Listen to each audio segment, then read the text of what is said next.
Só um minuto.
Turma, todo mundo ouvindo? Alô? Sim, eu estou. Ah, então tá. Porque eu troquei aqui o fone de ouvido, tá? Boa noite. Então, só relembrando que eu vi que entrou uma mocinha aí, não foi? Porque eu não tenho mais acesso aqui. Então, só para lembrá-los Foi eu, que... professora A Juliana? Camila. Oi, Camila. Ah, você já mandou o material, né? Tudo ok, Já. né? Tá Então sim. tá bom. Então, vamos lá, tá? Bem, hoje nós vamos ver estruturas cristalinas, né? As propriedades propriedades exibidas por materiais, né, elas são resultante da combinação entre a característica atômica, composição, ligação interatômica e estrutura cristalina, né? Tudo isso, todo esse pacote aí, né, influencia diretamente nas propriedades do material.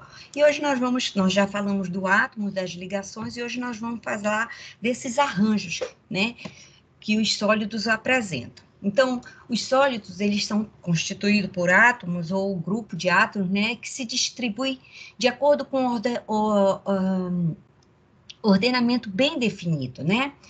Os constituintes de um sólido podem ser dispostos de duas maneiras, né? Quando formam um padrão dimensional, tridimensional, repetitivo, de longo alcance, tá? A gente denomina de rede cristalina, né? Então, assim, ele produz um sólido cristalino, né? E observem que essa estrutura, ela se repete através de um longo alcance. Bem, então nós temos uma rede cristalina, quando você tem um padrão repetitivo, mas também pode ocorrer de estruturas denominadas de material amorfos, ou seja, não cristalinos, né? Amorfos quer dizer, significa sem forma, e que não há esse padrão tridimensional repetitivo. E hoje nós justamente vamos ver quais são esses padrões, principalmente em metais, né? Quais são a ocorrência desses padrões. Bem, eu iniciei a aula, né, diversas propriedades do sólido estão relacionadas a esse padrão repetitivo, denominado de estrutura cristalina, mas não somente materiais com diferentes estruturas cristalinas e não cristalinas apresentam propriedades marcantes diferentes, né?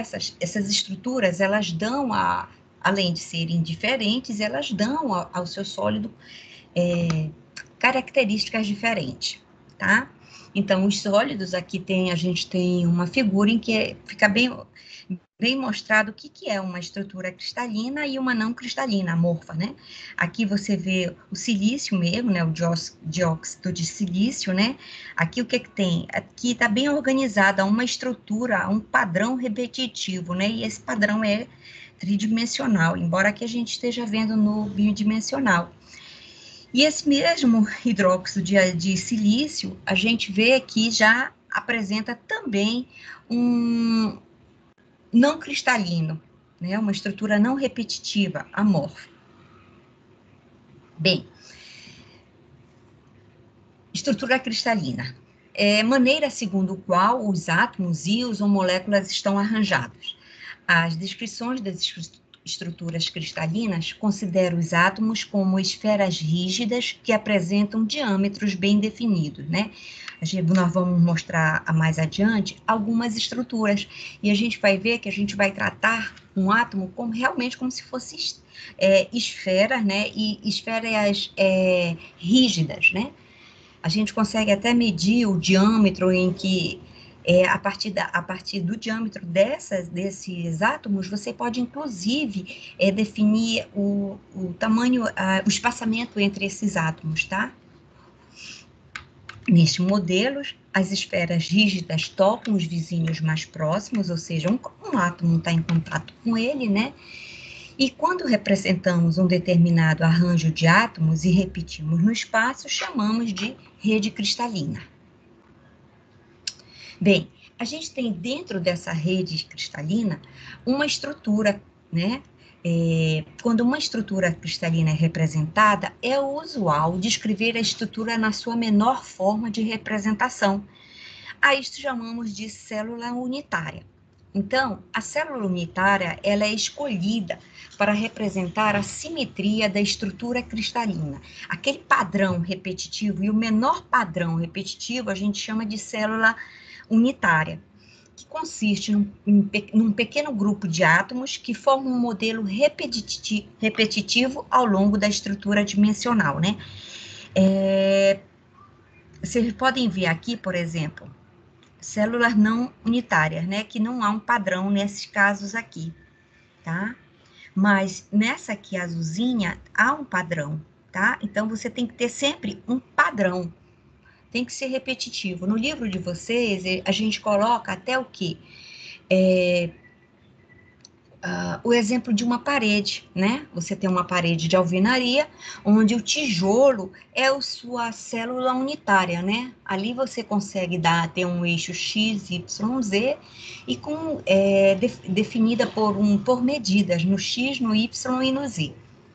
Assim, a célula, né? Célula unitária.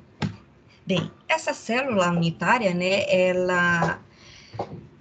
Ela geometricamente, uma célula unitária pode ser representada por um paralelepípedo, né, que são os parâmetros de rede. Aqui a gente tem uma célula unitária, né, em que ela vai ter um eixo X, um eixo Y, Z e X, né, e tem essas medidas aqui, ó, A, B e C, e também há essa parte aqui dos ângulos internos, tá?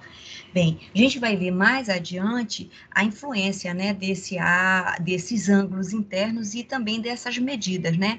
A gente vai ver que essas estruturas cristalinas são divididas até em 14 formatos que a gente pode encontrar, e a gente vai depender justamente dessas medidas A, B e C.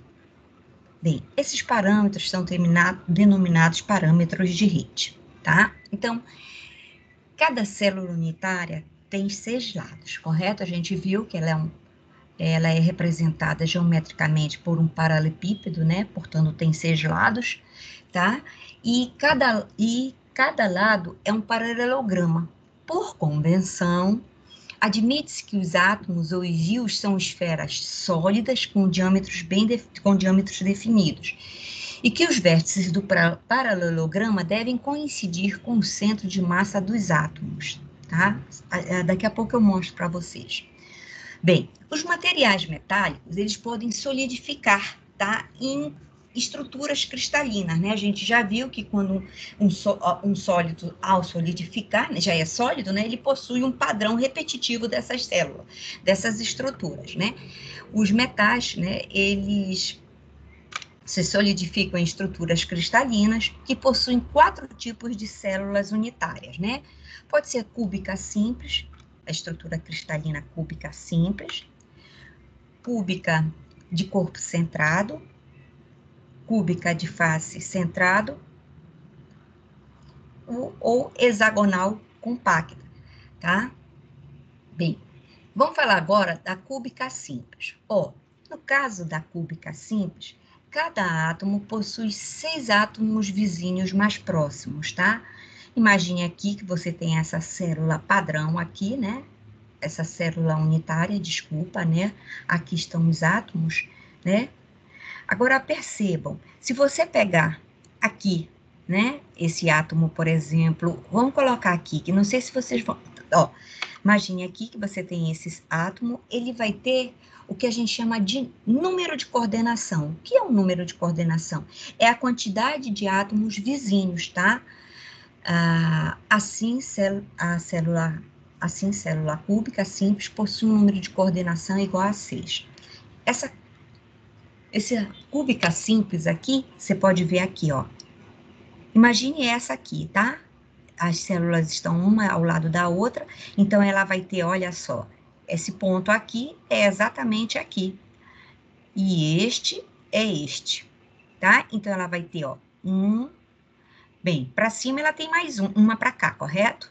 Então vamos lá. 1, 2, 3, saindo aqui 4, né? 4, correto?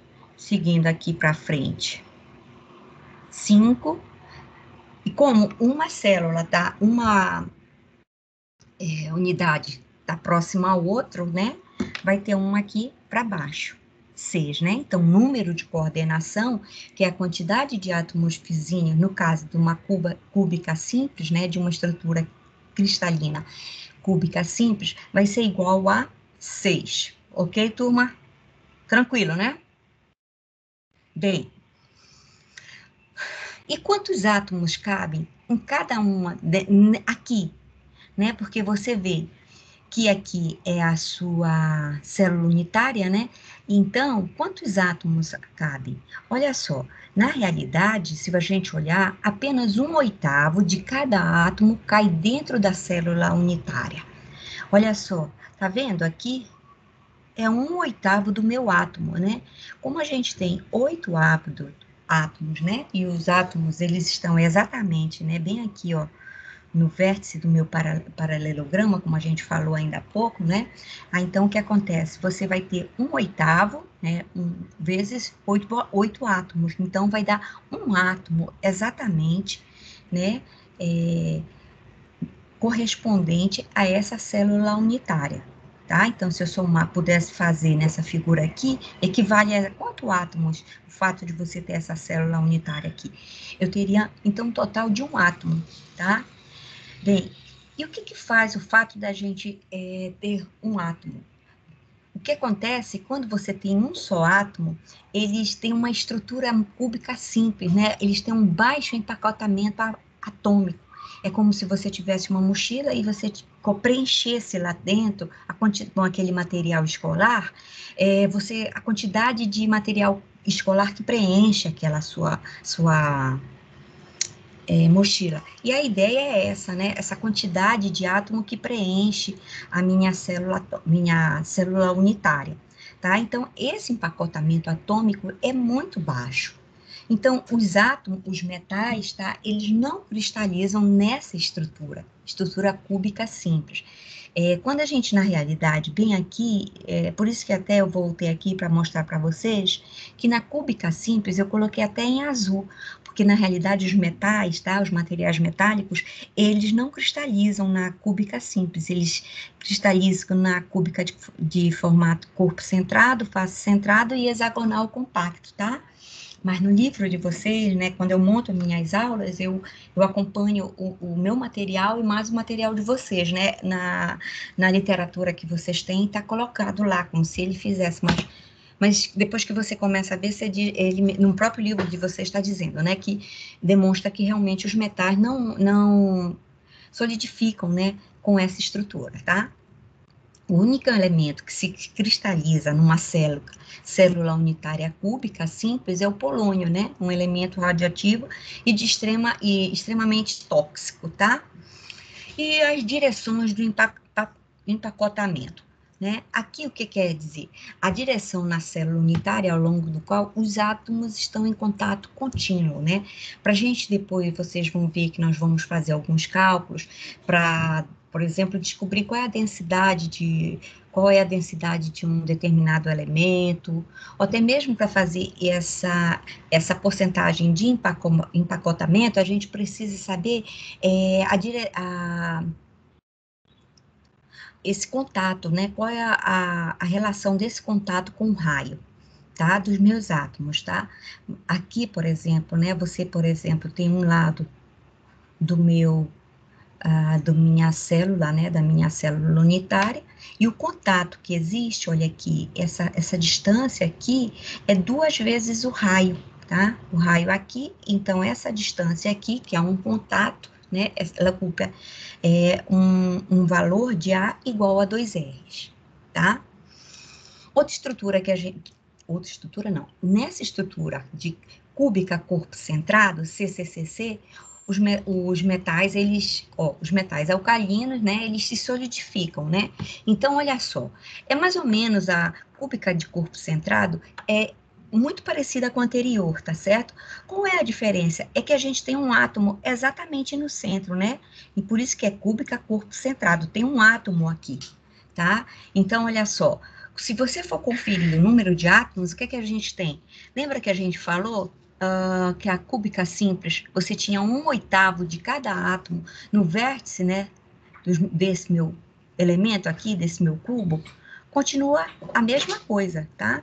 Eu tenho 1/8 dentro desse elemento, dessa célula unitária, né? Como são 8 vértices, se eu pegar 1/8 vezes 8, vai dar um átomo, e com mais um átomo aqui dentro, né, você tem um total de 2 átomos dentro dessa célula unitária, né? O volume dessa célula unitária é ocupado por 2 átomos, tá?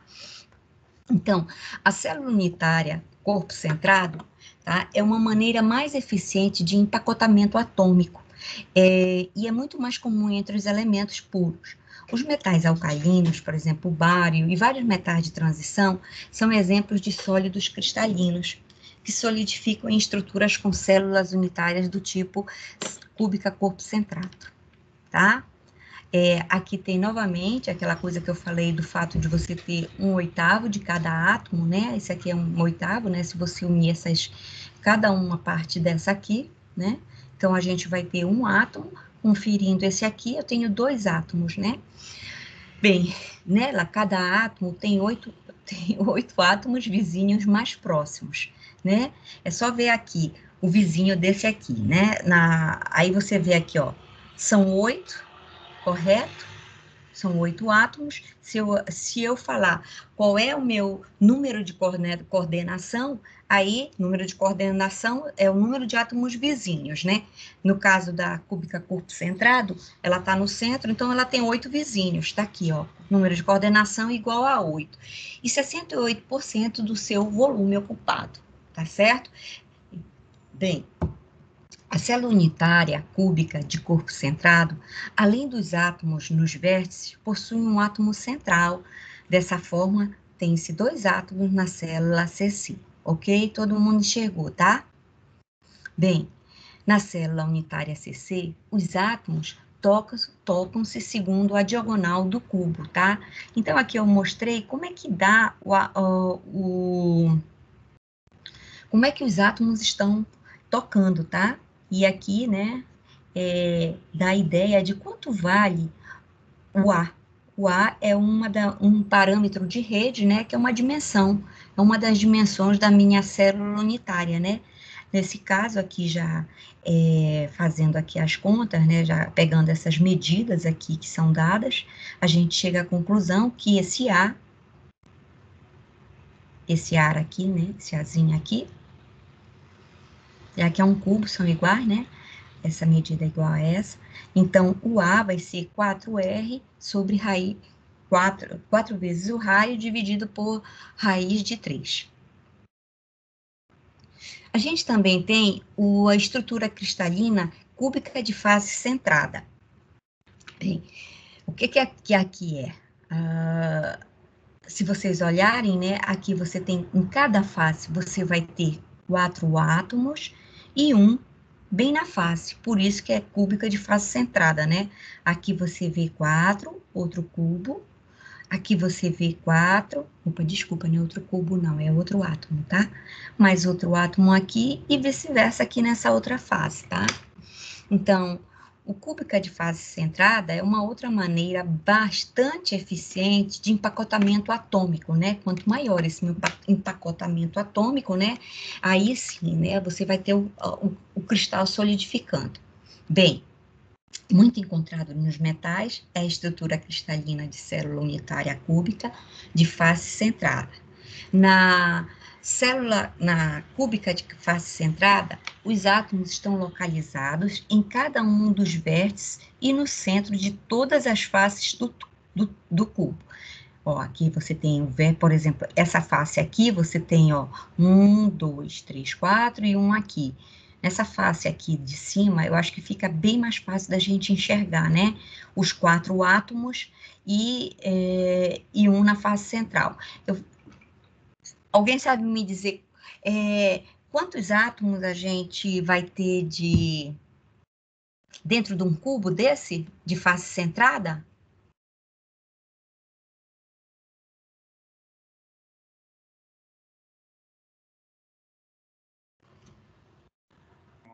Oi, oi, oi.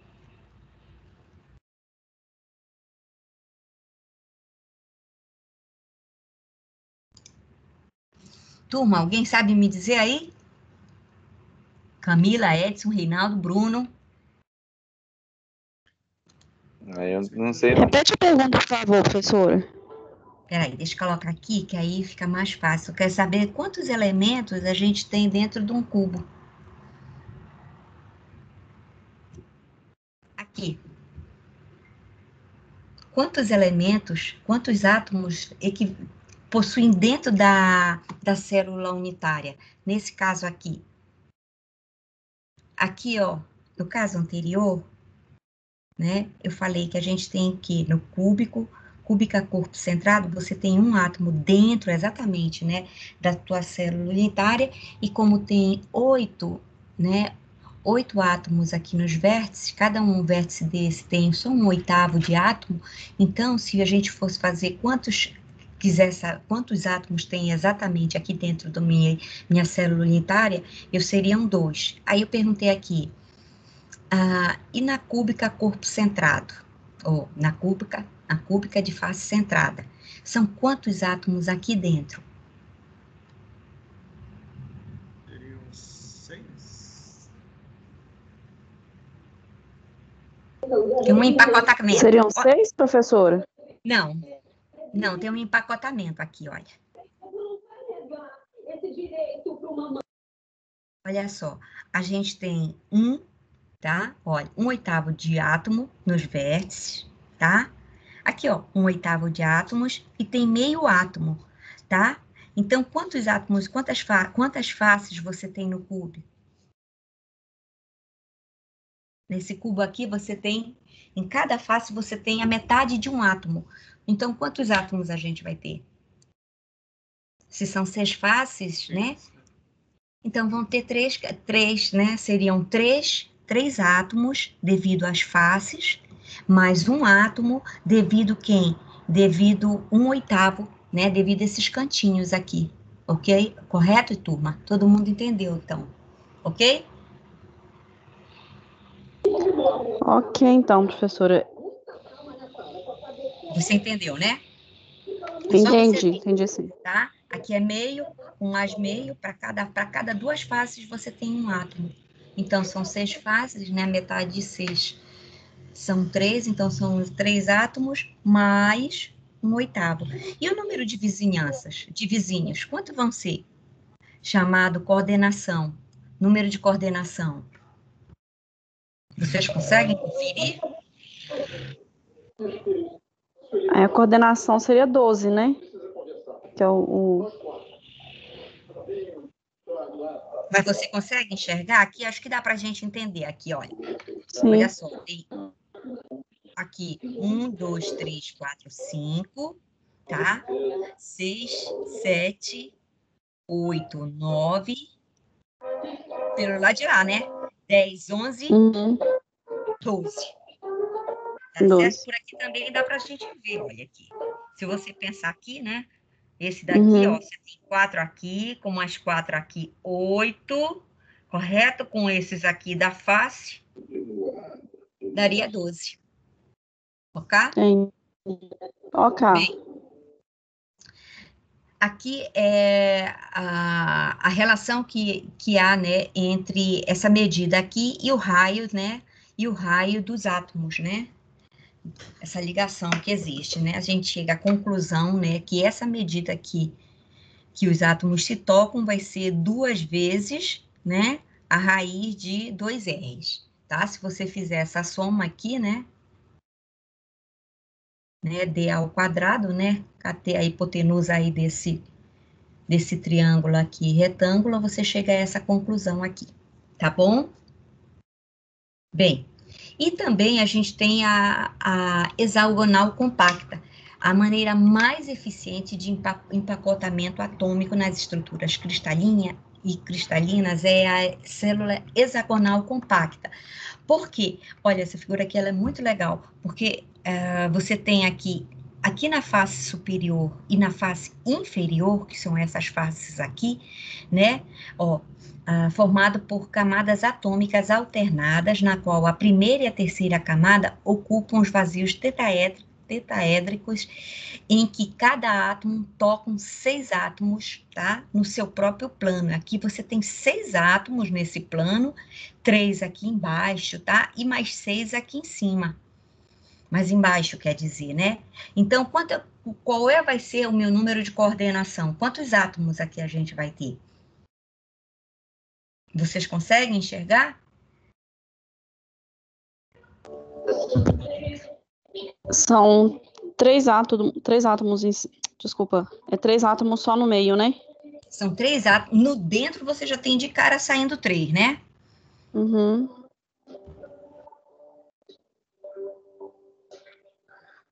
Aí em cima são 6 ou 7? Olha só. Aqui, tá? Você tem aqui em cima é metade de 1, e aqui, como são 6 pontinhos, vai ser 1/6. Só que é 1/6 de 6 aqui e mais 6 aqui. 12, correto? Uhum. 1/6 do Ah, 12, tá? Vezes 12. Meio átomo no topo, meio aqui, aham, mais meio aqui embaixo, certo. certo? Mais 3 átomos no plano intermediário, então tá um total de 6 átomos, correto? Entendi. Entendi Entendeu? agora. E o número de Entendi. coordenação? Aí seria 12, né? Consegue enxergar? Sim. São esses aqui, né? Seria... eu não tenho... mas dá para ver aqui, não é? Seriam 6 aqui, correto? Aqui, ó. 1, 2, 3, 4, 5, 6. 8, 6, 7, 8, 9. 3, ó. 6 aqui, 3 aqui. Mas tem essa parte de cima aqui. Daria o quê? 12? Dá 12. 12 elementos, Isso. tá? Bem, e para que isso te encerre? É porque, na realidade, no livro de vocês, eles dão o fator de empacotamento, tá? E depois é que eles mostram, né? O que é o fator de empacotamento? É a fração do espaço ocupado pelos átomos. É aquela história da mochila que eu falei para vocês, tá? Supondo que eles sejam esferas rígidas, né? É o quanto da célula unitária eu estou preenchendo com átomos. Quanto mais eu tiver átomos ali dentro, né? Mas os metais têm tendência a solidificar, né, nessa formação, tá? Ele diz o seguinte, que o fator de empacotamento atômico, que são esses valores aqui, que aqui, ó, na célula hexagonal, eu até esqueci de comentar, na célula hexagonal compacta, os átomos ocupam 70% do volume total da célula unitária, tá? Então, se a gente fizer esse cálculo aqui, onde eu vou dizer que o fator de empacotamento atômico vai ser o quê? O volume dos átomos em uma célula unitária dividido pelo volume total da célula unitária, tá? E aí, o volume dos átomos em uma célula unitária vai ser N, vezes o volume, tá? Volume da esfera, tá? Esse N aqui é o número de átomos. Aqui a gente define melhor, tá? Esse N é o número de átomos, só tem isso mesmo aqui. Esse R é o raio, tá? Do raio do elemento que você está calculando, tá? E o volume total da célula unitária, a gente vai ver que esse volume aqui vai depender desses parâmetros aqui, tá? Que é o raio, que é calculado em relação a esse comprimento aqui de raio vezes uma aresta do meu cubo, tá bom? E aí, a partir daqui, eu posso tirar algumas medidas. Por exemplo, eu posso calcular a massa específica teórica, tá? A massa específica teórica vai ser o número de átomos associado à célula inteira, vezes o peso atômico, né? Dividido pelo volume da célula unitária e o número de Avogadro.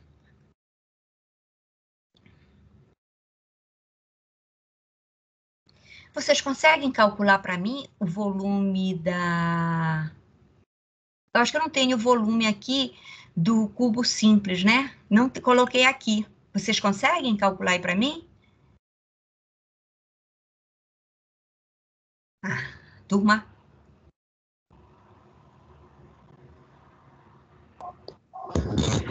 Oi, professora. Eu Consegue? tô sem como fazer o cálculo agora. Ah, tá bom, tá. É porque eu Bom. queria que vocês fizessem essa questão aqui para mim. Tem alguém aí que consiga fazer? Olha só, o ródio, né? Então, vou usar esses dados aqui que eu estou mostrando para vocês, e a gente pode usar não só para calcular, por exemplo, a massa específica teórica, tá? Mas você também, além, lógico, de saber o fator de empacotamento atômico, né, que vai te relacionar justamente as suas propriedades, né, do seu material, que é isso que a gente vai interessar, né, verificar como isso influencia, né, no meu material, porque a gente vai ver mais adiante, por exemplo, que o ferro, por exemplo, que geralmente ele é de uma estrutura CC, que depois ele, dependendo da temperatura, ele muda de uma estrutura cristalina, ele passa para outra estrutura cristalina. Só que na primeira estrutura cristalina, que é a CC, o que que acontece? Ele tem a propriedade de...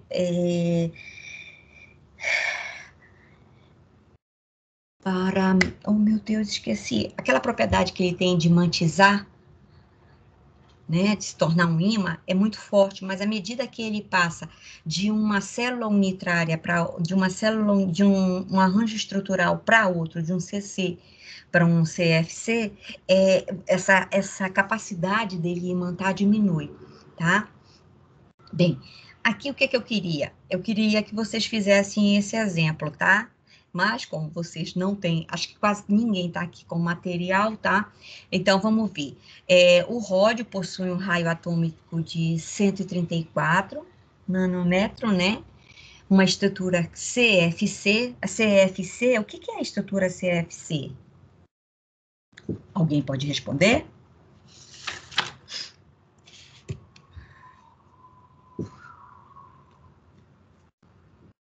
É cúbica de face centrada, tá? É aquela que tem até um fator de empacotamento de 74%, que é bem, né? Tem uma estrutura muito boa, né? Uma densidade maior, a quantidade de átomos aí dentro é bem maior, né? São quatro átomos que a gente tem aí, então já é uma estrutura que tem uma maior quantidade, né?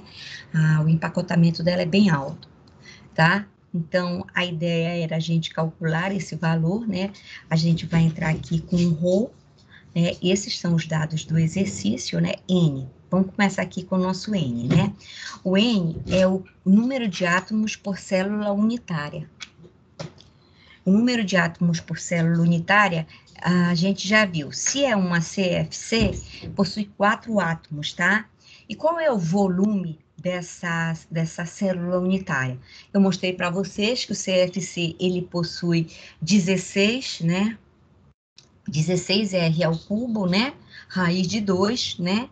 possui uma massa atômica, um peso atômico de 102,91, valor, tá? Então, tá aqui, ó, 102,91 gramas por mol, e o número de Avogadro, né? Então, aqui, ó, número de átomos, aqui é a minha massa atômica, aqui eu vou entrar com o meu volume do meu cubo, e N é o meu número de Avogadro, tá? Então, aqui vai ser 4 vezes 102,91, tá? Que é a massa atômica. Vou substituindo esses valores aqui, e vou achar esse valor aqui, de 12,55. É facinho, né? Basta substituir. Eu até passei aqui também um para vocês, alguns exercícios para a gente fazer, mas aí ninguém tá com material, né? Eu vou pedir, inclusive, que a próxima aula vocês tragam, por favor, material para a gente fazer exercício, tá? Bem, aqui tinha a ideia de um cobre também, né? Aqui o cobre tem um raio atômico de 0,12, 128, né? Aqui, só um minutinho, gente, que aqui faltou alguma coisa. Ah, tá. Que eu estava olhando lá a questão, quando a gente for resolver, toda vez que você for resolver esse tipo de questão, a gente tem que olhar, tem que transformar, tá? Porque olha aqui, é 0,134, né? Nanômetro, né? Então, o que acontece? Você tem que transformar para centímetros, tá? Aqui, o raio, ele entra em centímetros, tá? Pode ver aqui, ó, 1,34 vezes 10 a menos 8 centímetros, tá? Porque aqui tá tudo, as unidades são em centímetros, tá? Então, aqui, ó, eu teria que transformar para centímetros e jogar exatamente com essa formulação, né? Então, eu entraria com o meu peso atômico, né? Teria que ver qual é a estrutura, aqui tá CFC, né? Então, teria um N igual a 4, e o meu raio também seria igual a 16R ao cubo raiz de 2. É aqui que vai entrar o meu raio, né? Que seria de 1, aqui seria de 1,2810 a menos 10 elevado a menos 8, né? Tá? Substituiria, obteria a minha resposta. E a ideia também seria essa mesma coisa, ó, a 20 graus centígrados, o ferro apresenta a estrutura CCC, né, que é corpo centrado, né? Então, você é a estrutura cúbica, que eu tenho uma estrutura cúbica com um átomo no meio, né? Aqui seria calcular também a mesma ideia, calcular a densidade, tá? Aqui já seria a densidade do ferro, no caso. Aqui a ideia, calcule o raio de um átomo de irídio, né, que possui estrutura cristalina, CFC, eu vou dar a densidade e o peso atômico do material. Vocês podem me entregar isso aqui na próxima aula, tá, turma? Se vocês puderem enviar até a próxima aula, tá? Eu vou pedir, inclusive, eu vou postar na turma, pedir para vocês fazerem, tá? Esse aqui, o raio... Oi? Bem, nessa questão... Oi, pode falar. Não, era só para falar que ok, que aí eu te entrego na próxima aula. Tá bom, então. Então, é assim, a ideia aqui, bem, você vai usar essa mesma fórmula, né? Ele quer saber qual é esse valor aqui desse raio, acho que ele te deu aqui a densidade, né? Te deu a densidade, te deu massa atômica, peso atômico, você vai entrar com esses dados que vão dar, aqui a estrutura também é CFC, ou seja, o número de átomos, né? São 4, aí você entra, substitui e obtém esses dados, tá certo? Bem, e aqui é só para mostrar o seguinte, a influência, por exemplo, da temperatura, né, no meu ferro. Por exemplo, o ferro, ele é um metal que até a temperatura de 910, né, ferro alfa aqui, ele possui inferiores abaixo de quando você apresenta temperaturas abaixo de 910 centígrados, né, ele possui uma estrutura de célula unitária CC, né, o corpo centrado, né, o corpo centrado. Bem, nesta condição, uma das principais características é o ferro magnético, né, a característica é ser ferro magnético. O ferro aqui, ele é um excelente ímã, né, né? Então, aqui o que que acontece? Ele consegue imantizar quem ele está perto, né? Até ele dobra esse poder magnético dele, tá?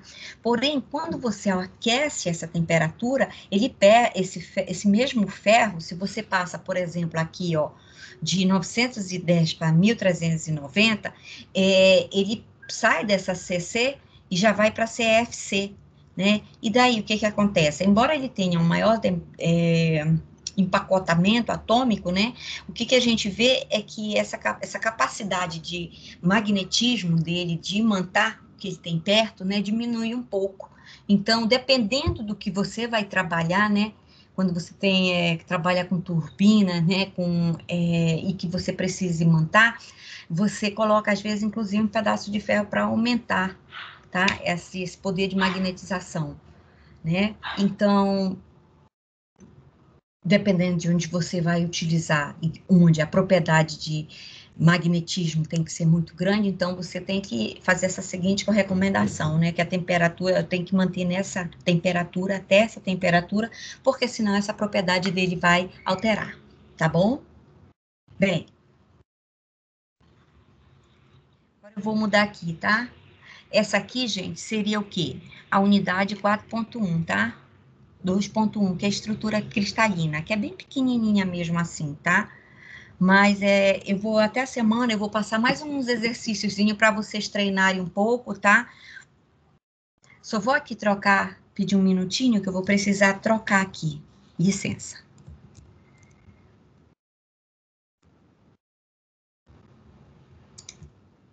Só um minuto, tá? Deixa eu ver aqui.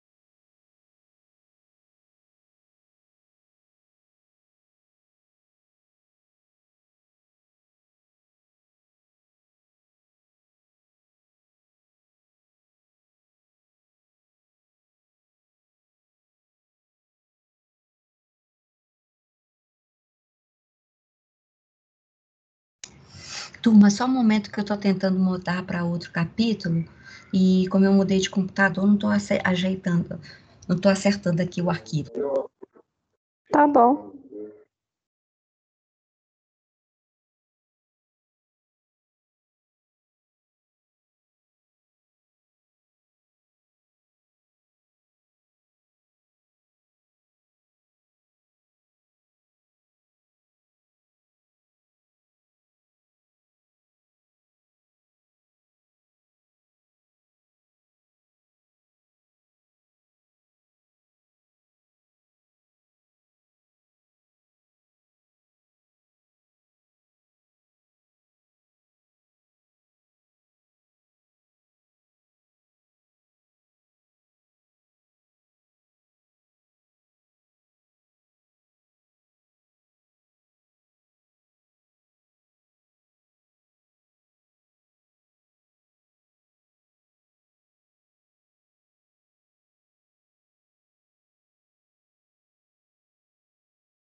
Demorei, mas consegui.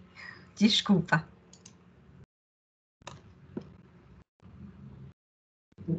Turma, desculpa. Demorei, mas consegui, tá? Sem problema, professor.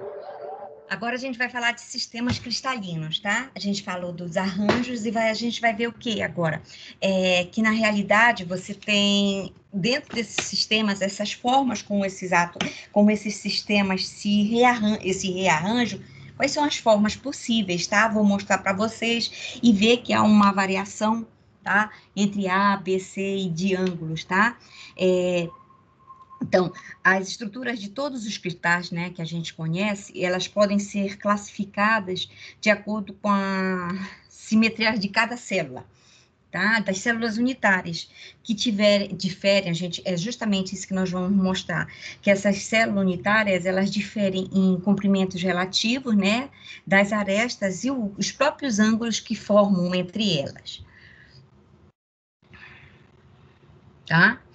Bem, a gente vai ver o seguinte, dentro dos sistemas cristalinos, a gente tem algumas definições. Polimorfismo, fenômeno no qual um sólido, metálico ou não, pode apresentar mais de uma estrutura cristalina, dependendo da temperatura e da pressão. Por exemplo, tá? A gente pode ver a própria sílica aqui, tá? Ela apresenta algumas estruturas diferentes, alguns arranjos, é o mesmo material, porém, com arranjos diferentes, tá? É o caso, por exemplo, lá do ferro, né? Que a gente pega o ferro e, dependendo da temperatura, ela apresenta essa mudança, como se fosse assim, essa mudança, tá? E dentro mesmo do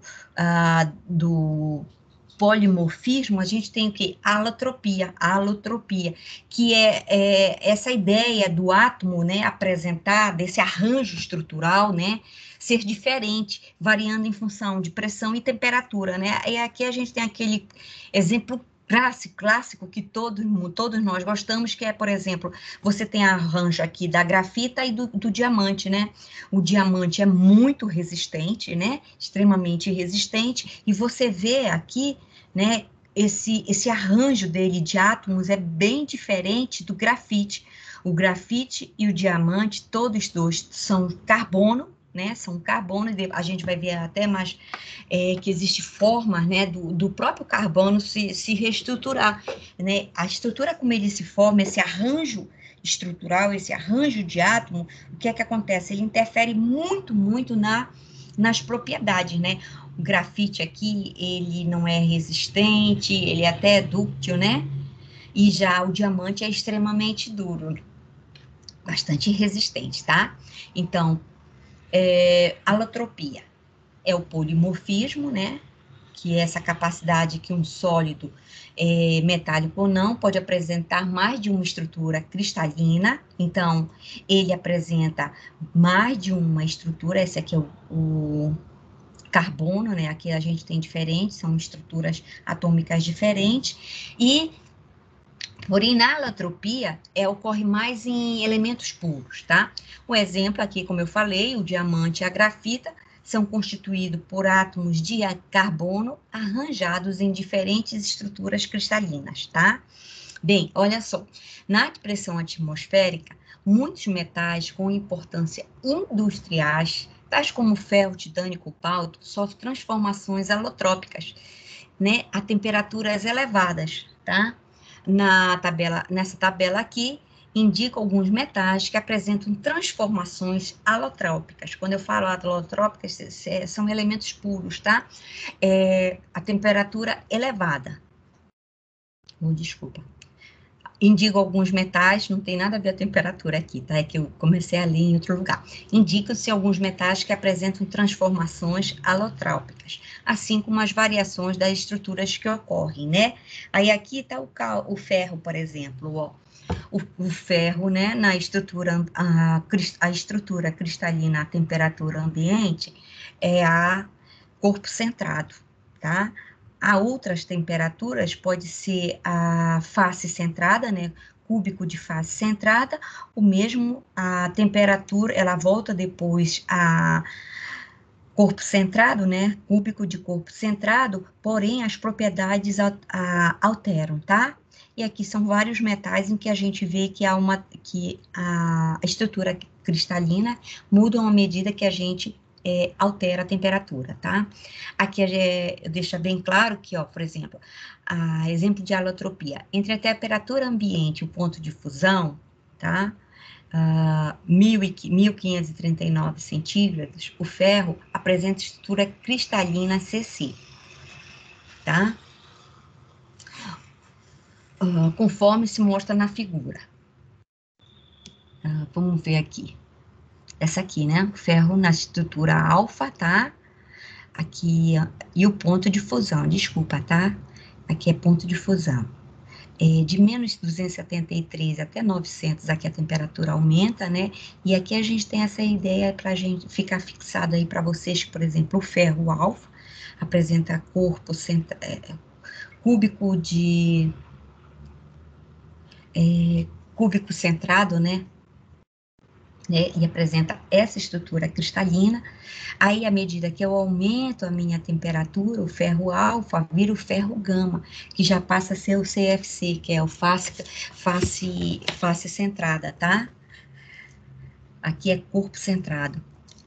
E à medida que eu vou alterando, meu ferro alfa vai para o meu ferro gama, que fica o meu ferro delta, que já apresenta de novo essa estrutura. Qual é a diferença? É justamente o que? Não só o CFC, não só a estrutura que está mudando, mas também as propriedades do material, tá certo? Bem, desta característica do ferro, decorre a possibilidade de alterar suas propriedades mediante tratamentos térmicos. Veremos adiante que a estrutura CC tem menos direções compactas que a CFC, ou seja, ela é menos dúctil do que a estrutura CFC. Assim como o aquecimento leva o ferro alfa para o ferro gama, e o mesmo torna-se maleável, quer dizer, uma estrutura torna-se mais dúctil, né? Na estrutura CC, o que acontece? Ela se você tiver esse serra aqui, ele é mais dúctil, né? Aquela facilidade de você você estica mais, né? Poder esticar mais o seu ferro, né? Ele tem essa capacidade de alongar mais, tá? E aqui seria outra propriedade, que seria o fato do alfa para o gama, para alfa para o gama, né, se sair de uma estrutura para outra, se tornar mais maleável também. Sem contar também aquela parte de ferromagnetismo, que é uma diferença de você sair deste ferro para esse outro tipo de ferro, gama ou alfa. Tá? Aqui, novamente, é mostrado a alotropia do ferro, que não tem mais necessidade de mostrar, que vocês já sabem, né? CC até 910, CFC de 910 a 1394, acima de 1394, né? Eu já volto de novo a CC, tá? E aqui é legal, essa colocação aqui ficou legal, porque você vê até, olha só, ferro passa novamente para CC, aqui eu mostro número de coordenação, número de vizinhos. Quanto mais vizinhos você tiver, mais uma estrutura, tá? Ela tá mais interligada um com a outra, né? Mais um contato, mais sólida, digamos assim, essa estrutura tá? O empacotamento aqui, vocês podem ver que nessa estrutura aqui, um empacotamento maior, tá? E para cá, 1600 é menor, e também esse número de coordenação. Bem, aqui novamente é representado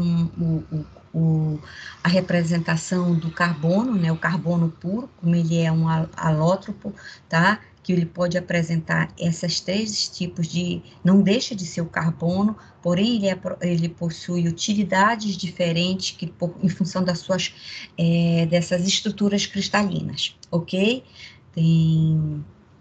Tá? São todas essas aqui, essas estruturas que a gente pode encontrar simplesmente com carbono. Aqui também muitas cerâmicas, né, como a sílica e a zircônia, são exemplos de materiais polimórficos, tá? Neste caso, a mudança de volume acompanha a transformação da estrutura cristalina durante o resfriamento ou aquecimento, né? Então, você tem uma estrutura que ela apresenta, né, como a sílica ou a zircônia aí, que podem apresentar várias estruturas, dependendo do que? Dependendo, nesse caso aqui dessa cerâmica, o resfriamento ou aquecimento pode interferir na estrutura que eu estou tendo, tá?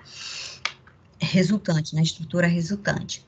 Bem, se essas condições não forem controladas corretamente, a mudança de volume pode tornar o material cerâmico frágil e quebradiço, né? O fato da gente estar interferindo nesse material, né?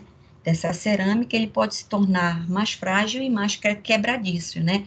Por isso que a gente tem que ter um controle muito grande, no caso aqui desse exemplo, para que você não perca as propriedades para a qual você está trabalhando, tá bom? Aqui é novamente outro exemplo, né, da zircônia, né, a temperatura interferindo no tipo de diferentes estruturas, tá? Bem, as estruturas de todos os cristais que conhecemos podem ser classificadas de acordo com a simetria da célula unitária. E existe um total de 7 tipos fundamentais distintos dessas células, que diferente eu vou só mostrar para vocês, tá? Nos comprimentos relativos das arestas e dos ângulos formados por elas, né? Lembra do parâmetros de rede que no início dessa aula eu falei, da unidade 2.1, né? Aqui são esses parâmetros, eles diferem. Vou mostrar quais são esses parâmetros, né? Algumas propriedades como deformação sob carga, condutividade elétrica, condutividade térmica, módulo de elasticidade, podem variar de acordo com a orientação dos cristais, né? Como, por exemplo, a propriedade do ferro, tá? É isso aqui que ele está falando. Isso aqui não, está falando aqui das propriedades do ferro, tá? Por exemplo, como eu mostrei lá, a temperatura do ferro saindo do alfa para o gama, e por último lá, cujo arranjo estrutural estava variando, tá? É gama, né? É alfa. Só um minutinho aqui, gente. Alfa, gama e delta, tá? Aqui são só exemplos de como a temperatura pode influenciar, tá? Aqui está falando qual é o sistema de estrutura cristalina que a gente pode ter, né, da zircônia. E aqui vou mostrar para vocês quais são esses sete tipos fundamentais diferentes. Aqui são os elementos de rede, são essas dimensões que vão variar e essa angulação, tá? Então, considerando as possíveis combinações de A, B e C e dos ângulos alfa, beta e gama, temos 7 sistemas cristalinos, né? 7 formas de arranjos que a gente pode ter dos átomos, né? E propriamente dentro desses 7 sistemas, né, pode mudar também, dentro desses 7 sistemas a gente pode ter algumas mudanças, que eu vou só mostrar para vocês. Por exemplo, ó, o sistema cúbico aqui, ó, sistema cristalino, né, cúbico, relação dos eixos, né, A, B igual a C, é um cubo, né, ângulo entre os eixos, 90 graus, né, hexagonal, olha aí, hexagonal é esse modelo onde a gente tem A igual a B e diferente de Z, né? E a gente tem ângulos aqui que variam, Y 120, né? 90 graus. Esse ângulo aqui e mais esse ângulo aqui. São 90 graus.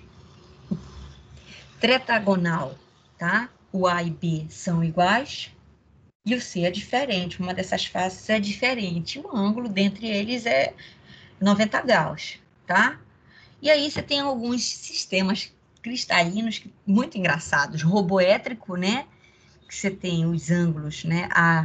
Primeiro você tem a relação dos eixos A, B e C, né? Os ângulos A, θ aqui variam, esses aqui, ó. Esse ângulo aqui, tá? Esse ângulo aqui é menor que 90, né? Que seria esse aqui, tá? Alfa e beta, né? Seriam 90 graus. Aqui. Ortorrômbico, os lados todos diferentes, os ângulos 90, né? Monoclínico, aqui com AB diferente de C. Os ângulos entre eles, aqui a gente vê que temos 2 ângulos iguais, um diferente, beta, aqui, né? Diferente de 90. Triclínico, né? Onde você tem os eixos diferentes, né? A relação dos eixos diferentes, né? Ou seja, medidas diferentes. E ver que você tem ângulos aqui totalmente diferentes, tá? Aqui dentro. Bem, embora existem, é isso que eu falei, existem apenas 7 sistemas de cristais ou existem 14 redes cristalinas distintas, chamadas redes Bravais, né? Na prática, todos os cristais, eles possuem tipos de sistemas cristalinos. No entanto, alguns compostos que possuem o mesmo sistema apresentam diferentes parâmetros de redes, que são fatores que dependem da composição química e do tamanho dos átomos da célula unitária. É como se você tivesse, dentro desses 7, você tivesse mais outras formas de diversificação, né, em função dos seus átomos, das medidas, né? Olha só aqui, o sistema cúbico mesmo, quando eu mostrei para vocês, eu mostrei cúbico simples, cúbico de corpo centrado e cúbico de face centrada, tá? E é assim que a gente chama de quê? Rede de Bravais, porque mesmo dentro desses sistemas cristalinos, há modificações em função de quê? Da composição química, tamanho dos átomos na célula unitária, tá? E é aqui, essa composição aqui de átomos, ó, tá? E aí aqui você vai ter o sistema cúbico, o sistema roboédrico, tá? Vocês têm, ó, sistema ortorrômbico, né? Em que você também vai ter essa questão de corpo centrado, a base centrada, face centrada, né? Você vê que aqui nesse sistema, você tem o corpo centrado, um elemento, tem aqui numa só fase, ainda tem aquela face centrada, né? Então, há uma variação dentro de cada um sistema, dentro daqueles 7 modelos, lá básico que você tem. Dos 7 modelos, você tem essa forma de como os átomos também podem se apresentar, né? Então, aqui tem o sistema tetragonal, né? Com corpo centrado, né? Você tem aqui, ó, um átomo, tetragonal simples, com um átomo sem átomo, né? Sistema hexagonal, sistema hexagonal triclínico, né? Olha só, que é com a mudança aqui no ângulo, tá? E sistema monoclínico, tá? Que é um monoclínico simples, ou esse com base centrada. Bem, a posição, né? Eu posso definir a posição de qualquer ponto localizada no interior de uma célula unitária. Ela pode ser especificada em termos de suas coordenadas, tá? Que são de suas coordenadas, né? Calculadas como os múltiplos fracionários dos comprimentos das arestas das células unitárias, isto é, em termos de A, B e C. Né? Aqui, por exemplo, nesse exemplo, o que é que a gente tem? É nessa célula abaixo, né? Aqui, né? Você tem essa célula que tem as seguintes dimensões. As que você tem digamos que aqui seja o A, aqui seja meu, né? Seja A, B e C, tá? Então, você tem aqui 0,48, 0,46 e 0,40. Se eu quiser localizar, por exemplo, aqui, 1/4, tá? Então, se eu quiser localizar esse ponto, se eu der essas coordenadas para vocês, ora, se eu sei que é 1/4, né? Nesse ângulo de 0,48 aqui, nessa medida do eixo C, né? Aqui você tem eixo Y, eixo Z, e desse aqui deve ser o eixo X, tá? No eixo X, que tá aqui, né, eu tenho essa medida aqui, 0,48, né, 1/4 é 1/4 de 0,48, vai dar 0,12, tá? Se eu quiser um aqui, né, então, aqui é 1, ó, 1 dá 0,46, que é essa minha unidade aqui, 0,46. Ok, turma? Se eu quiser a metade dessa medida aqui, essa medida é 0,40, né? Então, esse meu ponto aqui, que possui essas coordenadas, vai ser definido bem aqui, tá? Bem, quando a gente pensa em sistema cristalino, a gente lembra de quem? Da célula unitária, né? E aí, para a célula unitária, a gente precisa definir um plano cristalográfico, né? Quando você pensa, isso aqui é para dar uma ideia de como localizar, né, um ponto dentro dessa célula unitária. Mas quando a gente fala de célula unitária, a gente pensa mesmo aquela ideia de meu referencial ser o 1, tá? Então, se a gente for analisar aqui E por que que eu estou falando isso aqui agora? Porque quando a gente tem uma célula unitária, tem planos que a gente vai chamar, definir agora, que são os planos cristalinos, que esses planos, eles te dão como se, por exemplo, quando você vai fazer uma... São, quando você tem um átomo, imagine que você tem um elemento formado desses arranjos cristalinos, mas dentro desse seu elemento, dentro desse seu arranjo cristalino, não há isotropia de propriedades, tá? Há uma anisotropia, né? Porque esses planos aí a gente vai ver, há uma anisotropia dessas propriedades, né, dentro do átomo, e se você souber, por exemplo, quais são os planos, tá? Um plano, por exemplo, cristalográfico, desculpa, fica mais fácil, por exemplo, se eu pego um diamante e souber qual é o meu plano cristalográfico, o plano em que eu posso fazer o meu melhor... eu posso fazer meu plano de clivagem, eu vou lá e vou, por exemplo, no caso do meu diamante, eu posso fazer meus planos em que eu posso fazer o meu corte, tá?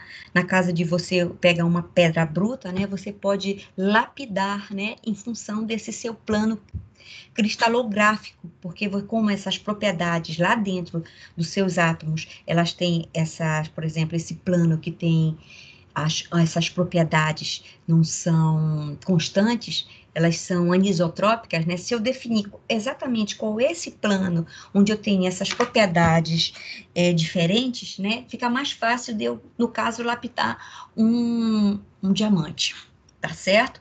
E para isso, a gente vai poder entrar agora numa matéria que são chamados índices de Miller, tá? Então, vamos ver aqui. Para isso, vamos ver, ó, a posição de qualquer ponto dentro da célula unitária, ela pode ser especificada em termos de suas coordenadas na forma de múltiplos fracionários dos comprimentos da aresta da célula unitária, né? Eu posso definir quais são os pontos exatamente, de tal maneira, de tal forma assim, se eu pegar, por exemplo, esse cubo aqui, o cubo da minha célula unitária, tá? Eu posso lançar os eixos X, Y,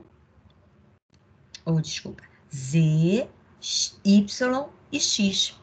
Aqui eu tenho uma face A, uma face B e aqui C. Eu posso definir cada um ponto desse aqui, por exemplo. Se eu estou falando célula unitária, se eu falar, olha, o meu ponto 0, 0 vai ser exatamente esse, 0 no X, 0 no Y, 0 no Z, correto? K. Se eu falar aqui 0.000, 001, então eu estou falando no meu plano X é 0, tá? Então aqui é 0 esse ponto, porque não tem o X, né? O Y também é 0, e no meu Z vai ser 1. Tá aqui essa unidade aqui, né? Só tem esse ponto bem aqui. E eu posso definir cada um desses pontos em relação a X, Y, Z, tá? Olha só, aqui, por exemplo, eu tenho aqui, esse ponto bem aqui primeiro, tá? No Y aqui, ele vai ser 1, tá?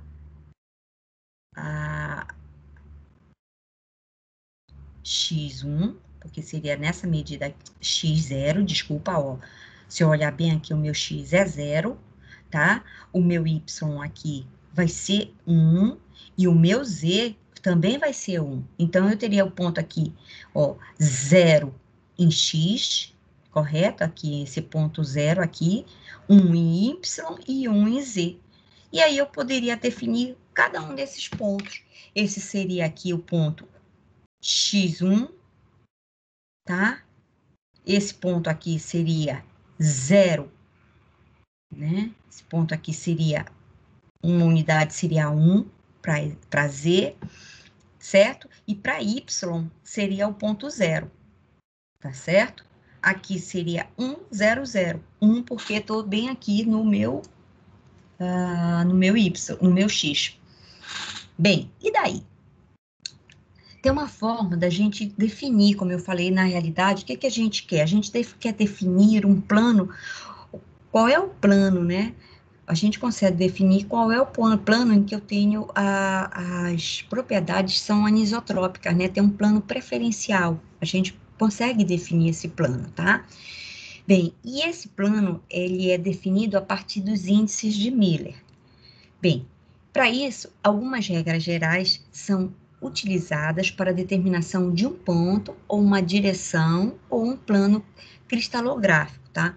Os índices de Miller são notações para definir famílias de planos nas redes de Bravais. São utilizadas para expressar planos de redes e direções x, y e z. X, y e z são as direções dos eixos, como eu já falei. A, B, C são os parâmetros de rede, ou seja, são o comprimento da célula unitária ao longo de um lado, né? N, K e L são os índices de Miller para os planos e direções que são expressas como planos. Quando você tem a ideia de plano, o que a gente vai ter? Vai ter, por exemplo, H, K e L, tá? E ele vai ser representada, né, por unidades que a gente vai ver, 3 unidades que vão ser representadas para cada ponto que eu dei lá, mas só que aqui, vejam só, quando você tem esse parêntese da ideia de planos, quando você tem essa representação aqui de colchete, vai te dar uma ideia de direção. No nosso caso aqui, a gente só vai falar plano, eu vou mostrar um plano. A gente vai localizar um ponto, e aí eu vou mostrar para vocês, vou localizar um ponto, os pontos em X, em Z, em Y e X. Vou definir esses pontos, depois eu ligo esses pontos e consigo definir esses planos, tá? Bem, nessa representação dos índices de Miller, não existe vírgulas entre os índices, tá? Nesse caso aqui, vocês observem que, embora sejam pontos, tá? A gente observa que não existe vírgula aqui. Os números negativos são representados com uma barra acima do número, tá? Então, número negativo não é esse sinal aqui em frente. Ele é representado por um número e uma barrinha, tá? Bem, os índices de Miller são determinados a partir de alguns procedimentos. Vamos lá. Se o plano passa pela origem, tá? Selecione um plano equivalente ou mova a origem. No meu caso aqui, eu coloquei a minha origem 0, 0, 0, bem aqui nesse ponto, mas nada me impede, tá, de colocar minha origem aqui, porque a ideia de colocar, qual é a ideia de eu montar o que eu estou querendo mandar aqui para vocês? É que eu sempre vou ter que passar um plano que esteja sempre dentro dessa minha célula unitária.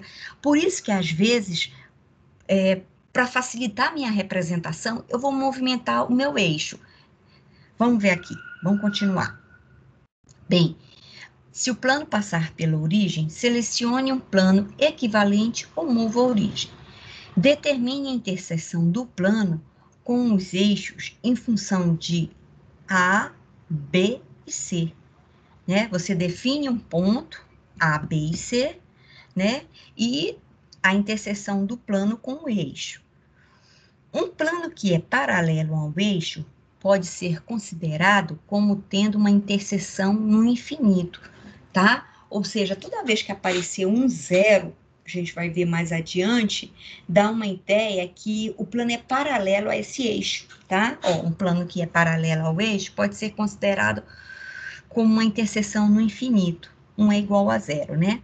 Converter os valores para o menor número inteiro e representar entre parênteses, tá certo? E aqui ele dá um exemplo, ó. Dado o plano mostrado na figura, essa figura, determine os índices de Miller, tá? Aí ele dá esse plano aqui, ó. Ele deu um ponto aqui e outro ponto aqui. Se a gente voltar lá, nessa figura aqui, tá? Esse ponto aqui, este ponto aqui e este ponto aqui, né? Esse ponto aqui, ele tem x é 0, né? Não tenho x aqui, só tenho aqui um ponto, ó. Só tenho exatamente essa altura aqui. Então, x é 0, o meu y é 0, e essa minha altura é o meu z. Então, defini esse ponto aqui. Esse ponto, agora, esse outro ponto que tá lá, eu dei, né? Olha só, eu tô caminhando só em cima do meu y. Se eu tô caminhando exatamente enquanto o meu y, não tô mexendo nem em x, nem em y, nem em z, então, olha só, o meu x é 0, o meu y é 1, e o meu z é 0. Tá aqui o ponto. A mesma coisa para cá, né? Eu caminhei em cima do y, do x. Então, meu 0, meu x é 1, meu z é 0, e o meu, e o meu y é 0, né? Eu só caminhei no x. Se eu definir isso aqui, eu chego à conclusão desses pontos que eu mostrei lá para vocês, que eu não tinha observado que estava aqui, tá, gente? Então, qual é o índice desse plano? O índice desse plano, como eu falei para vocês, né? Os índices de Miller para o plano, né? Então, o plano vai ser igual. Eu vou colocar entre esse parênteses, vai ser quem? 1, 1 e 1. Tá aqui o meu plano, tá certo? Todo mundo entendeu? Sim. Tá. Então, vocês conseguem plotar... Não. Aqui, por exemplo, né? Nesse plano aqui, o que é que eu estou falando para vocês? Lembra que eu falei, que eu disse que, nesse caso aqui, o meu eixo, nesse caso, acho que faltou a gente falar aqui, que o meu eixo estava aqui, tá, gente? O meu eixo está bem aqui, o meu 0, 0 é aqui. Nesse aqui, vejam só, eu tenho esse ponto bem aqui, tá? Esse ponto aqui. Ele pediu, na realidade, não é esse ponto aí que eu quero falar. Ele me falou o seguinte, que ele me deu o plano, e o meu plano é 0, então, eu não caminho no 0, correto? Eu não caminho no eixo X, não vou caminhar no eixo Y, tá? E eu vou caminhar só em quem? No 1. Mas no XY, quer dizer, né? Porque é X, Y, Z, correto? Mas veja só, o meu Z é negativo, porque no negativo você tem uma barra aqui, tá? Uma barra significa que o meu Z é para baixo. Então, o que que acontece? Eu disse o seguinte, que eu tenho que montar o meu plano de tal forma que ele fique dentro da minha célula unitária. Então, o que que eu faço? Se eu colocar o meu 00 aqui, e a minha célula unitária está aqui, o plano que eu for representar vai ficar fora da minha célula unitária. E eu quero esse meu plano dentro da minha célula unitária. Então, o que que eu faço? Eu modifico a minha origem para cá. Se eu modificar a minha origem para cá, vocês concordam comigo que esse ponto aqui, ó, esse ponto aqui, correto? Esse ponto aqui, tá? Vai ser, aqui é 0, 0. Se eu caminhar para cá, vai ser quem? Menos 1 no meu eixo Z, correto? Certo? Aqui eu não vou caminhar nem, eu não tenho, no meu plano é 0 no X, 0 no X e 0 no Y. Então, pronto, olha só o que eu disse aqui. Cadê? Determina a intenção com plano... Não. Aqui. Um plano que é paralelo a um eixo pode ser considerado como uma interseção, ou seja, no infinito igual a 0. Então, aqui, veja só, esse meu plano aqui, tá? Ele tá aqui, ele é representado como 0 no X, 0 no Y, e aqui na base seria o meu Y, o meu Z. Negativo. Ok? Vocês conseguiram enxergar? Sim, consegui sim. Tá? Então, eu vou perguntar... Bem, esse aqui é mais ou menos a mesma coisa. Você vai pegar o quê? Olha só que quem aqui... Olha, quem aqui é negativo? Aqui é novamente a ideia. Quem é negativo? Negativo, o meu negativo é o meu plano, é o meu Z. Então, o que que acontece? Se o meu Z é negativo, né, eu vou continuar de novo com esse ponto aqui. E aí eu consigo colocar esse meu plano aqui. Mas vamos ver esse caso aqui. Nesse caso aqui, cadê? Eu vou querer que vocês observem isso aqui, ó. Converter os valores para o menor número inteiro, tá?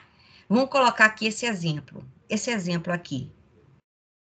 Não, não tá aqui. Esse exemplo aqui. Vejam só. Eu acho melhor esse aqui, que aí eu consigo matar todo mundo aqui. Esse plano aqui, 2, 1, 0.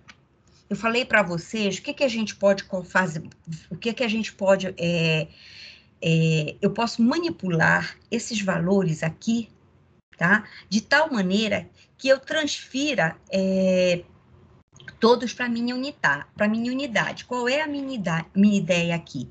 É trabalhar com, que a gente chama de complemento. É como se eu pudesse aqui dividir aqui todo mundo por 2. Se eu dividir aqui por 2, tá? Então, eu vou dividir aqui por 2. Se eu dividir aqui por 2, vai dar 1. Se eu dividir aqui por 2, vai dar meio. Se eu dividir aqui por 2, vai dar quanto? 1.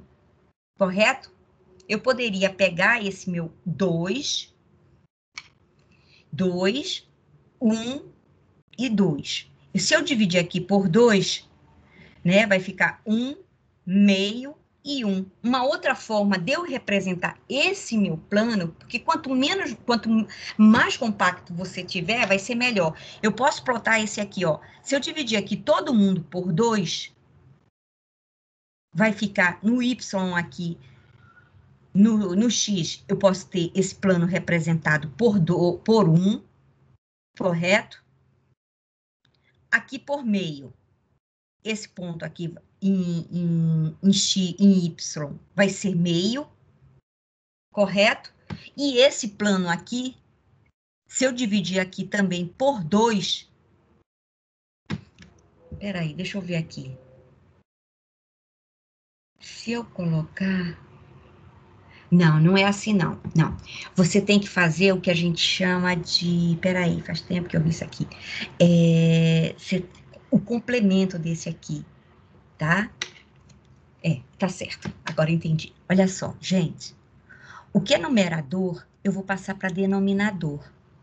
E o que for denominador, eu passo para o numerador. Tá certo? Então, imagine que aqui é 2 dividido por 1, 1 dividido por 1 e 2 dividido por 1, correto? Esses são o que a gente chama, tem um nome aqui que a gente dá, que eu esqueci agora, não é complemento, meu Deus. Enfim, desculpa, olha só.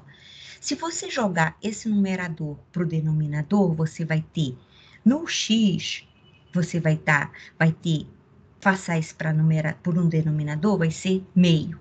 Então, aqui no meu ponto, no meu X vai ser meio. Tá aqui. No meu X eu vou ter meio. Correto? Tá? No meu Y aqui, se eu tiver... Aqui é dividido por quantos? Dividido por 1, correto? Mas não vai fechar aqui, ó. Não, tá certo. Se eu tiver 1, eu tô confundindo aqui, gente, desculpa. Se eu tiver aqui 1, esse meu 1 for pro meu numerador, pro meu denominador, eu vou ter 1 sobre 1. Quanto vai ser no meu Y? Vai ser 1, tá certo? E o meu 2, eu vou passar aqui pro meu denominador. Esse é um complemento, é um artifício que nesse sistema de índices de Miller eu posso utilizar.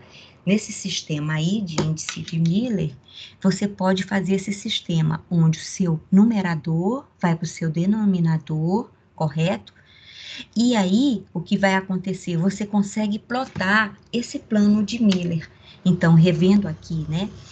No meu número 2, eu vou jogar ele para o meu numerador, para o meu denominador, e aí o meu denominador vai vir para o meu numerador.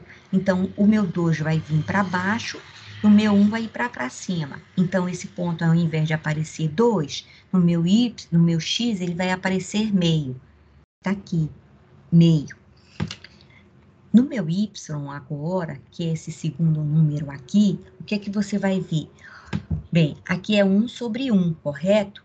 Então, o meu 1 vai vir para o denominador e o meu denominador vai para o meu numerador. Então, vai ficar a mesma coisa. Aqui no meu x, tá? Você vai ter quem? 1. Bem, esse aqui é o meu ponto, né? Lá no meu x, no meu y. No meu z, que é esse ponto, esse elemento aqui, é esse meu índice, desculpa. Esse meu índice aqui é aquela ideia. O que é numerador passa a ser denominador, e o que é denominador passa a ser numerador. Você inverte o número, tá? Então, olha só, o 2 vai vir para baixo, o meu 1 vai ser o meu numerador, então vai ser meio. Olha aqui o ponto, tá? É meio. X e Y é 0 aqui. Então, você define esse ângulo aqui, ó. Tá? Aqui, ó. Ponto meio, meio e 1. O mesmo artifício eu criei aqui, tá? E como é que a gente vai fazer aqui? Olha só, nesse ponto aqui, tá? O que que você tem? Você tem 2, 0 e 1. Então, o que é numerador passa a ser denominador, correto? Então, você vai ter meio em x, meio em x, tá bem aqui. Aqui é 0, correto? Então, só que, veja só, no plano 0, ele é infinito. Ele não toca aqui 0. Oh, desculpa, gente, eu confundo aqui, tá? É x, x, y e z, tá? O z é 1. Bem, eu vou plotar logo um 1 aqui. Não, vou continuar na linha, senão eu já para eu passar isso para vocês está sendo difícil por aqui. Então, vamos por ordem, né? Então, no ix, eu já falei para vocês, o que é numerador passa a ser denominador, e o que é denominador passa a ser numerador.